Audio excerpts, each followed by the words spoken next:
Lorsque des adolescents acceptent un emploi d'été dans un silo à grains, ils n'ont aucune idée du danger écœurant auquel ils vont être confrontés, les confrontant à des choix de vie ou de mort. Analyse fatale de l'étouffement par les grains, accident du silo Consolidated Grain. Wyatt Whitebread, 14 ans, était ravi de commencer un nouvel emploi d'été après sa première année de lycée. Matt Schaffner, responsable d'un centre de stockage de céréales, cherchait du personnel et sa fille MJ a proposé à Wyatt de postuler. Elle avait déjà recruté un de ses amis, Chris Lawson, donc les 3 adolescents allaient travailler ensemble cet été. Le 19 juillet 2010, il a rejoint la Consolidated Grain and Barge Company à l'installation Asbach de Mount Carroll, Illinois. Son travail était d'entrer dans les silos à grains pour faire tomber le maïs des bords, en utilisant une pioche et une pelle pour casser les amas de maïs moisis.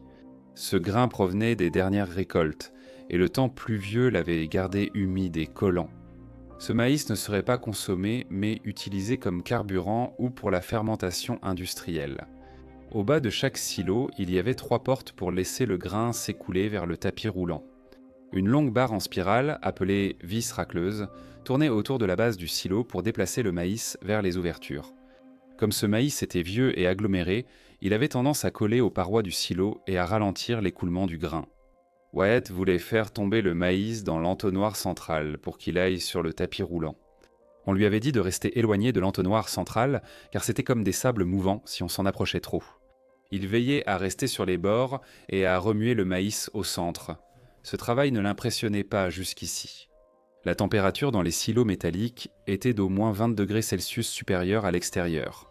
En plein été, il faisait toujours plus de 40 degrés dans les silos. La poussière de maïs couvrait tout, formant une pâte épaisse sur son corps et son visage. Wyatt doutait de tenir longtemps ainsi, mais il était content d'avoir de l'argent pour l'instant. Quelques jours plus tard, un autre nouveau, Will Piper, le rejoignit. C'était un voisin du patron, alors il avait été embauché pour faire partir ce vieux maïs avant que la nouvelle livraison n'arrive. Will était diplômé du lycée, mais il n'avait pas vraiment décidé ce qu'il allait faire de sa vie.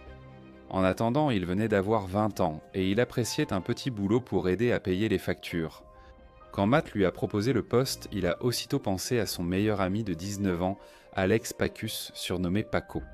Matt avait besoin d'une petite équipe de travailleurs pour les bennes, et un groupe de 4 serait parfait. Les bennes étaient énormes, des bennes de stockage industriel faisant près de 120 pieds de diamètre et 50 pieds de haut. Wyatt montra à Will comment marcher le long des bords du maïs et utilisa la hache et la pelle pour briser les amas. Il lui donna l'instruction principale, toujours rester loin de l'entonnoir central. Des tonnes de maïs en mouvement pouvaient facilement t'engloutir, et la pression exercée serait suffisante pour paralyser tes membres et serrer ta poitrine si fort que tes poumons ne pourraient plus se dilater pour respirer. Le mardi 27 juillet, le premier jour de Paco, Will lui montra tout ce que Wyatt lui avait expliqué une semaine auparavant. Mais ce serait le dernier jour que ses meilleurs amis passeraient ensemble. Ignorant du désastre à venir, ils ont transpiré pendant une dure journée de travail, puis ont profité d'un saut du pont de la rivière dans l'eau froide en dessous, après le travail. Le mercredi 28 juillet, les 4 gars étaient couverts de pâtes de maïs, de poussière et de sueur. Ils avaient travaillé dans le silo numéro 9 avec MJ en bas, qui manipulait les commandes pour mettre en marche le tapis convoyeur à vis sans fin et faisait passer les camions pour le chargement. La température approchait 38 degrés dans le silo et il voulait finir ce maïs pour sortir. Le trou central du puisard, d'environ 1 mètre de diamètre, était ouvert et le maïs avançait lentement. Probablement bloqué par une masse de maïs, Matt a ouvert un second trou, le puisard intermédiaire, pour accélérer les choses.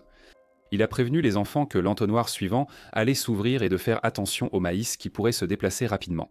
Chris et Wyatt travaillaient sur d'un côté du silo, tandis que Will et Paco étaient de l'autre côté. Ils faisaient le tour en cassant les amas tout en déplaçant le grain vers les entonnoirs centraux. Wyatt, étourdi par la chaleur, se retrouva soudain allongé, glissant vers l'entonnoir intermédiaire. Will et Paco peinèrent à y croire. Wyatt avançait les pieds en avant dans un entonnoir de maïs en mouvement. Ils ont crié à Wyatt, qui s'est redressé après sa glissade et a attrapé le maïs pour tenter de remonter. Wyatt a crié à l'aide dans un effort frénétique pour échapper à l'emprise des sables mouvants. Même s'ils avaient reçu des avertissements stricts concernant le fait d'aller au centre du grain, en quelques secondes, les 2 garçons ont pris une décision. Ils ont fait quelques grands pas et se sont jetés pour attraper Wyatt avant qu'il ne soit complètement englouti par le maïs. mais ils n'ont pas réussi à passer leurs mains sous ses bras pour l'empêcher de s'enfoncer davantage. Il était enseveli jusqu'aux clavicules dans le maïs. Cette quantité de grains exerçait plus de 225 kg de pression sur son corps, le paralysant complètement comme s'il était enfermé dans du béton. Wyatt utilisa ses mains pour couvrir son visage, espérant protéger une petite poche d'air pour pouvoir respirer. Le brassage continua et il glissa de plus en plus bas. Il ne fallut que 20 secondes de plus pour qu'il disparaisse sous la surface. Dès que Chris vit que les gars avaient sauté pour sauver Wyatt, il monta en courant l'échelle pour prévenir MJ et Matt de ce qui se passait. En 60 secondes, Wyatt était passé de debout sur une colline à complètement submergé. Il était désormais à la merci du puissant flot de maïs. Will et Paco, enfoncés jusqu'à la taille dans le maïs, n'avaient genre rien pour stopper leur chute. Wyatt était enseveli juste sous la surface et c'était écœurant. Ils étaient complètement impuissants. Le rugissement de la vis sans fin s'est soudainement arrêté. Chris avait demandé à MJ de l'éteindre car Wyatt était tombé dedans. Paco était presque jusqu'à la poitrine et Will avait du maïs jusqu'à la taille. Ils ont crié à l'aide et un Matt paniqué a grimpé à l'échelle pour regarder dans la trappe du silo. 9 MJ avait déjà appelé le 911 et envoyé tous les ouvriers sur place vers le silo 9. Matt a tenté de dégager du maïs avec une pelle sans succès. Il savait que de l'aide arrivait, mais les garçons s'enfonçaient lentement, de plus en plus bas. Le maïs arrivant au menton de Paco, ses bras étaient coincés, une main juste au-dessus du dernier tas de grains. Will lui tenait la main et essuyait le maïs près de sa bouche. Il vivait un cauchemar, enseveli jusqu'au cou, incapable de céder lui-même d'aucune façon. Chaque tassement envoyait plus de maïs sur son visage, et il crachait en tentant de parler. Il suppliait qu'on le sauve. Paco a dit à son meilleur ami de prendre soin de ses frères et sœurs. Il voulait juste les voir obtenir leur diplôme. Et maintenant, il était écrasé par un poids insurmontable. Les secouristes étaient arrivés et commençaient à monter au sommet du silo 9. Matt descendit aux commandes et ouvrit le puisard extérieur. Il pensait que cela aiderait à se débarrasser d'une partie du maïs sur les bords qui tombaient des sur eux. Dès que la vis sans fin a commencé à tourner, le maïs a commencé à sortir. Sur les 3 trous de puisard, Matt avait oublié de fermer les 2 autres trous.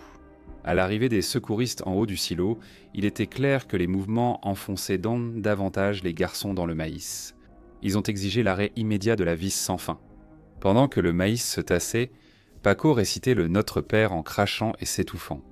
Ses mains coincées, il ne pouvait se couvrir le nez ni la bouche, livré au grain qui l'engloutissait.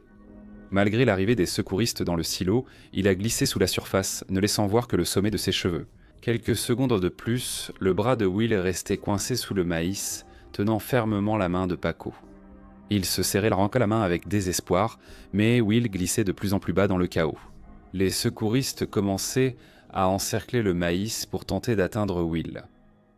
Tout allait si vite, et soudain il sentit la poigne de Paco se relâcher.